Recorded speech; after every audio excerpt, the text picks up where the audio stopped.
On my 71st birthday, my son disappeared on purpose. The story you are about to hear is a work of fiction created by the Her Chains channel team, based on real-life situations to convey lessons about family, emotions, and human values. All characters and events are illustrative. I am Marceline Voss, Marcy to most people, and I have lived long enough to know the difference between forgetting and choosing not to show up. Graham, my son, had never missed my birthday before. Not when he was 8. Not when he was 20. Not even when he moved out of state and money was tight. So when my phone stayed silent that morning, I told myself it was just a delay. By noon, I had called twice.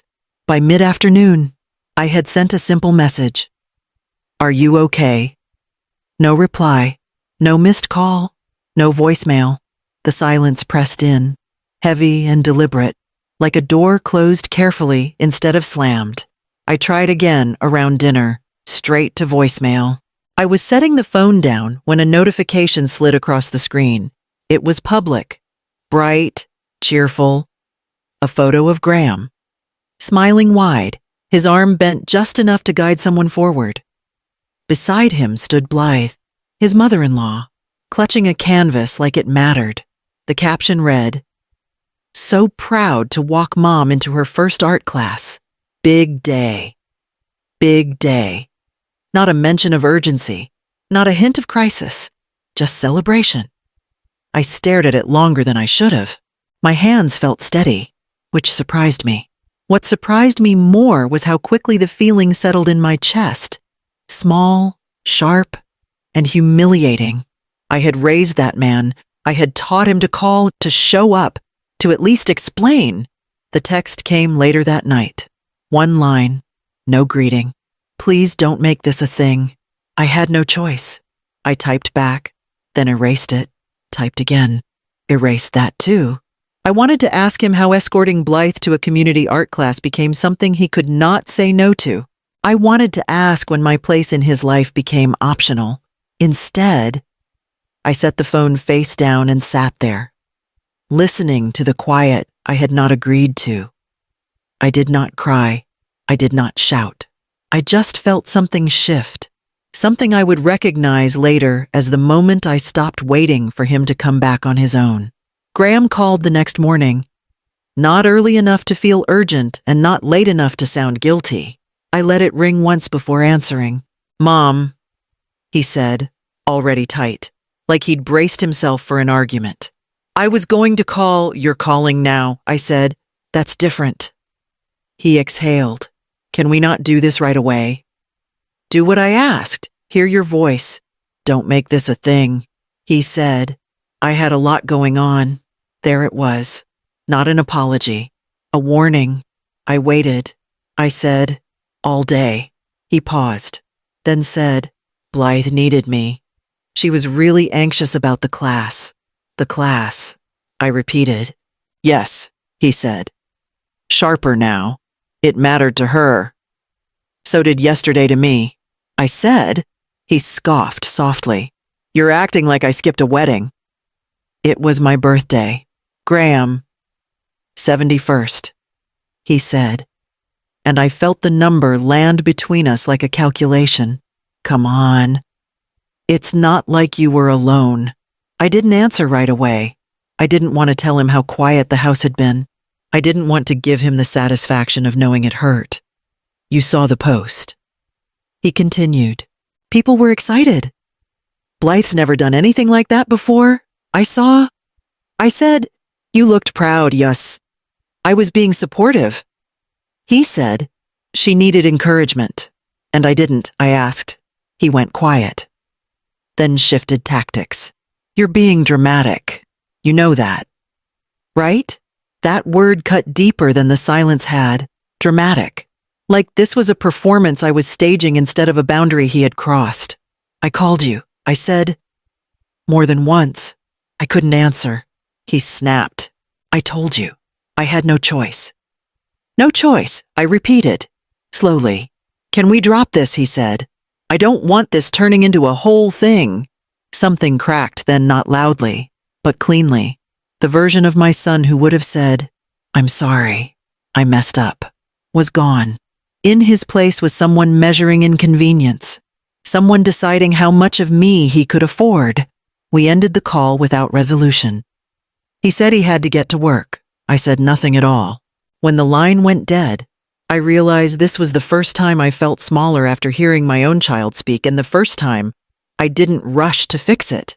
After the call, I replayed it the way you do when something feels wrong but familiar, not the words themselves, his tone. The ease with which he dismissed me. The confidence. That was new. Or maybe it wasn't. I thought back to the last Thanksgiving he canceled. "Lenora's mom isn't up for company," he'd said. Christmas before that. When he left early because Blythe gets overwhelmed. Each time. I adjusted. Each time. I told myself it was temporary, once.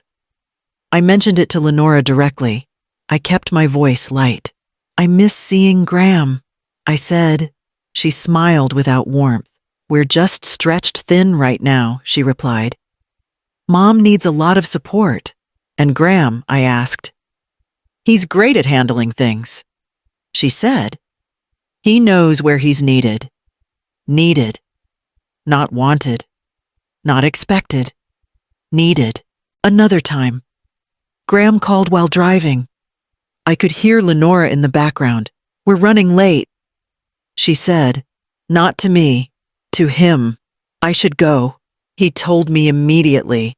"Already," I said. "We'll talk later," he said, and hung up without waiting. Later never came. It took that birthday to line everything up. The missed holidays, the shortened calls, the way plans with me were always flexible, but plans with Blythe were immovable. I wasn't being pushed out loudly. I was being edged aside politely, one small accommodation at a time. When I brought it up again, carefully, Graham stiffened. "You're reading into things," he said. "Lenora doesn't control me." I didn't say she did. I replied, "Good," he said, "because she doesn't." But after that, he stopped calling as often, as if the suggestion itself had crossed a line. That was when I understood the birthday wasn't unique. It was a message delivered without confrontation. I wasn't being punished. I was being managed. And the worst part was realizing how long I had helped them do it by staying quiet, by accepting less, by telling myself that patience was the same thing as love. I stopped calling first. It felt unnatural at the beginning, like holding my breath on purpose. For years, I had been the one to check in, to adjust my schedule, to say, "Whenever works for you."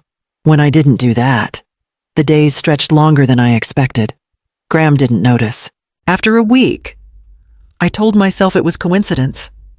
After a month, I stopped pretending.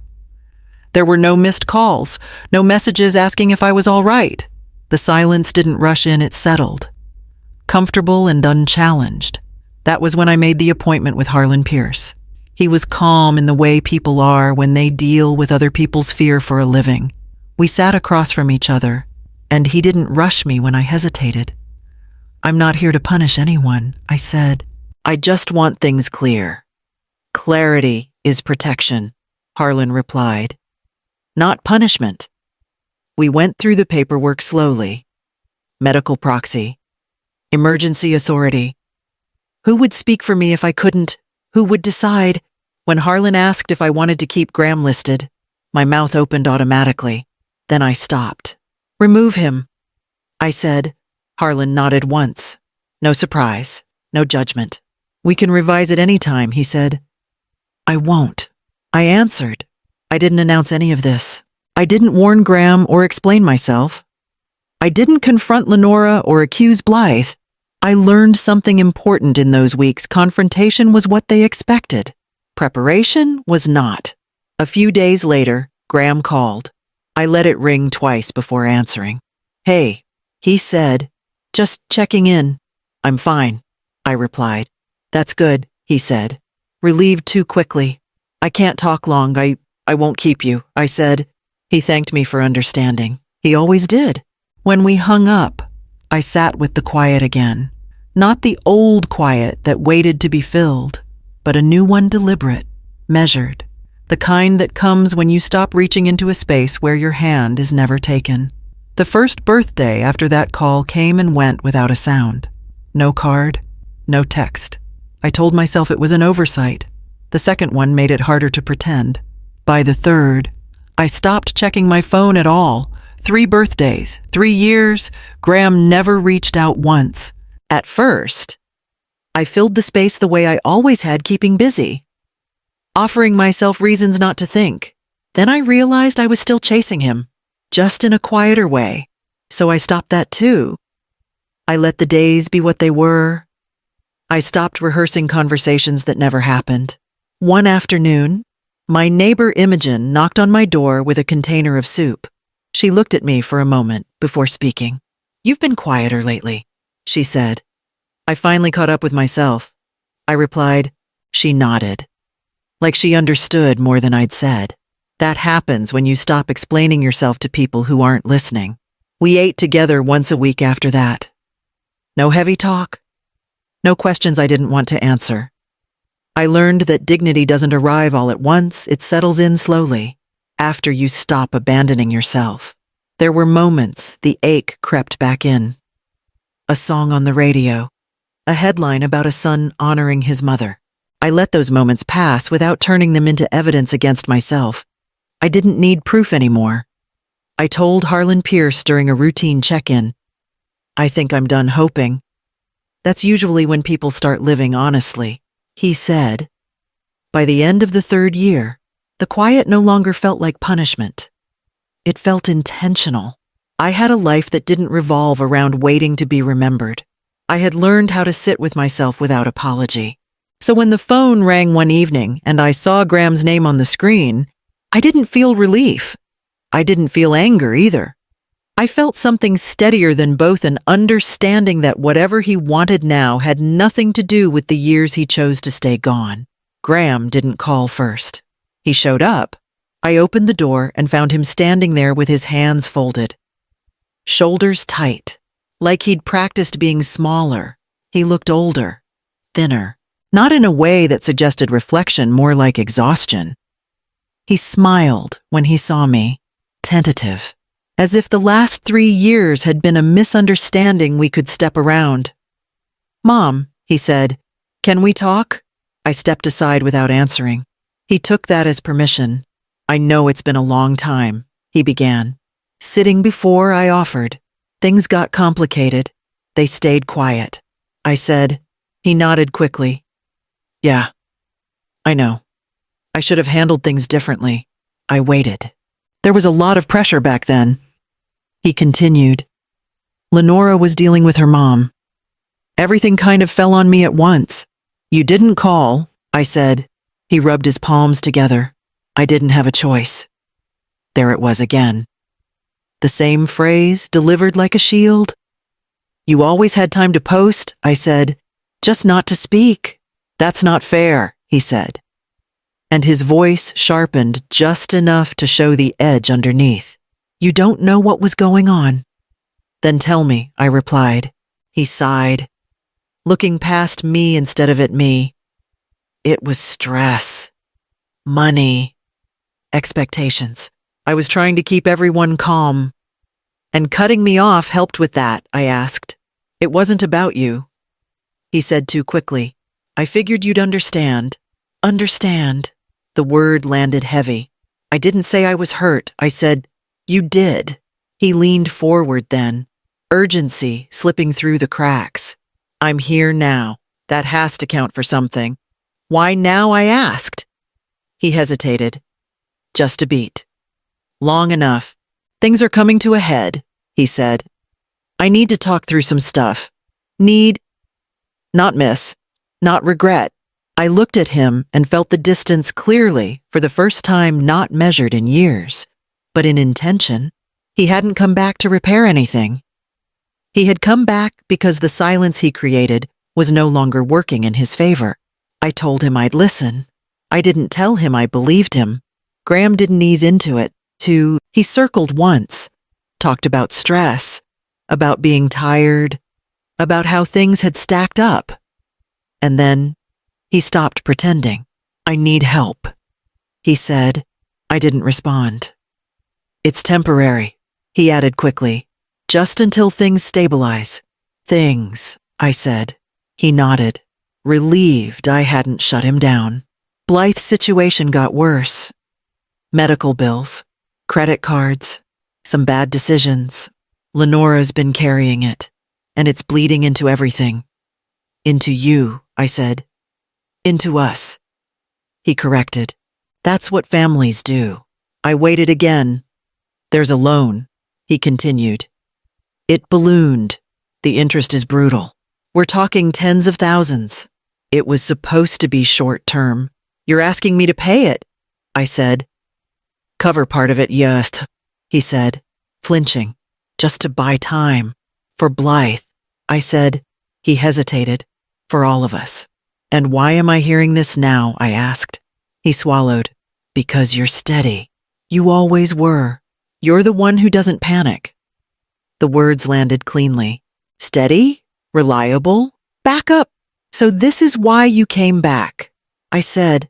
Not because you missed me. That's not fair, he said. Two things can be true. They can. I agreed. But one of them brought you to my door. He leaned forward, voice dropping. Mom, if you say no, everything falls apart. Not everything. I said, just the part you planned for me to catch. He stiffened. You're making this sound calculated. It is, I replied.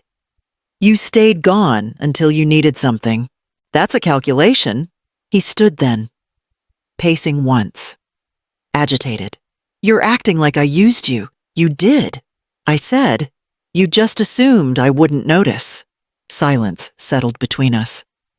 Heavier than before. I could see it on his face, the realization that this conversation was not unfolding the way he'd rehearsed. He had come expecting resistance softened by guilt. What he found instead was space I no longer rushed to fill. He asked again, quieter this time. I didn't answer. I let him sit with what he'd revealed, with the truth he hadn't meant to say out loud.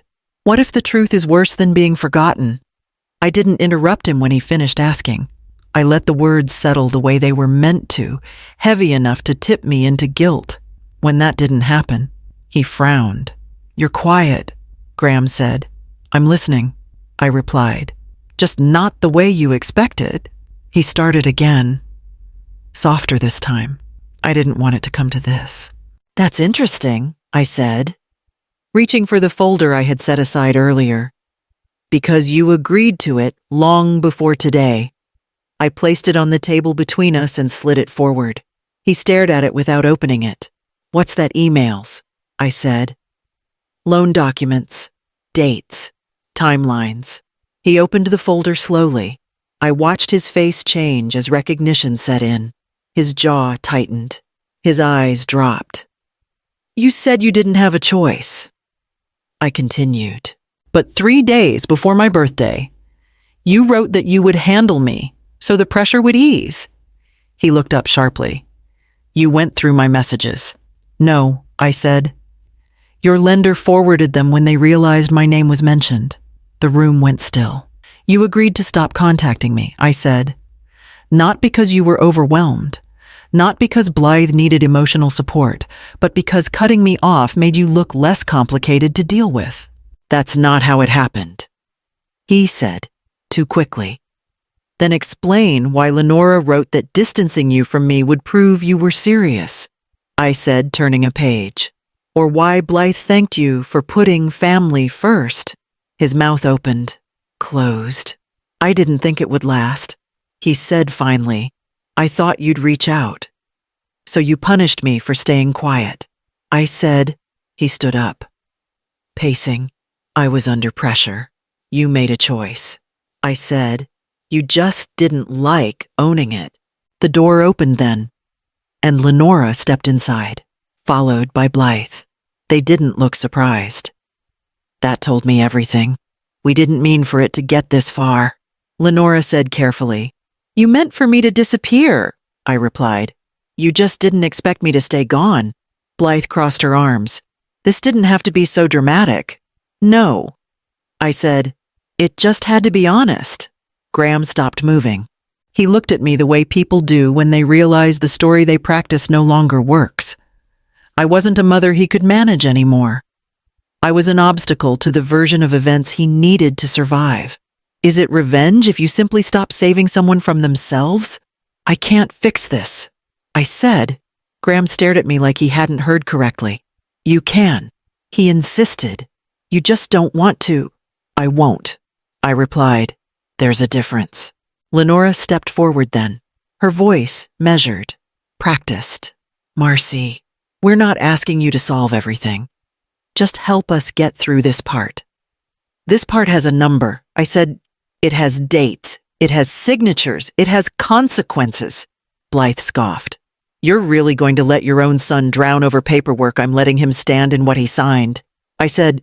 Graham's composure cracked. You don't understand, he said. Louder now. If this collapses, everything goes with it. The house, our credit, my job might follow. You should have thought about that before you decided I was expendable, I said. He shook his head. I didn't decide that. You did. I said, every day you stayed gone. He ran a hand through his hair. Just cosign, he said. We can refinance later. No, I said. Then loan us something. He pleaded. Anything. 10,000. 20. We'll pay it back. I won't. I repeated. Silence stretched. The kind that forces truth to surface. You're enjoying this, Blythe snapped. I'm not. I said, I'm finished. Graham's voice dropped. Mom, please. That word used to undo me. This time, it didn't. I'll meet my legal obligations, I said. Nothing more. No loans. No signatures. No rescues. Lenora's face hardened. So that's it. That's it. I confirmed. They left shortly after. Not in a storm. In fragments. Raised voices in the hallway. A door closing harder than necessary. Weeks passed. Then months. Notices arrived. Not for me, but for them. Calls I didn't answer because they weren't meant for me anymore. I heard through others what followed missed payments. Deadlines. Things unraveling faster than they expected. I didn't interfere. I didn't gloat. I didn't explain myself again. I let the consequences speak in the language they had chosen. The consequences didn't arrive all at once. They came in pieces, missed payments. A house put up quietly for sale. Whispers from people who used to greet Graham warmly and now looked past him. His job didn't fire him, but it stopped protecting him. His friends stopped returning calls. Lenora stopped speaking for him and started speaking around him. Blythe moved in with a cousin who asked too many questions. I stayed out of it. The only time Graham reached me again was late one night. Months after our last conversation. The message was long, carefully written, and full of words he had never used when it mattered. Mom, I know I don't deserve this, but I'm out of options. Just tell me what to do. I read it once. Then again, I didn't feel anger. I didn't feel triumph. What I felt was certainty. I didn't reply. The truth settled in quietly.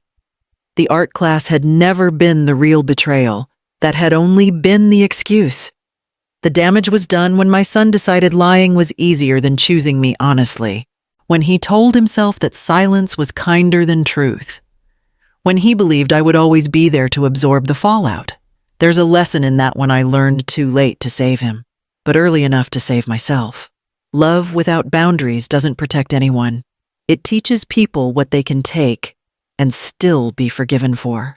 Dignity begins the moment you stop negotiating your worth. I still think about him. Not with longing, with clarity. I raised a man who learned how to avoid conflict by sacrificing the people who wouldn't fight back. When I stopped playing that role, his world collapsed under the weight of his own choices. If this story resonated with you, if you've ever been asked to stay quiet, to keep someone else comfortable, tap like. leave a comment, or subscribe. Sometimes the hardest stories are the ones we recognize ourselves in.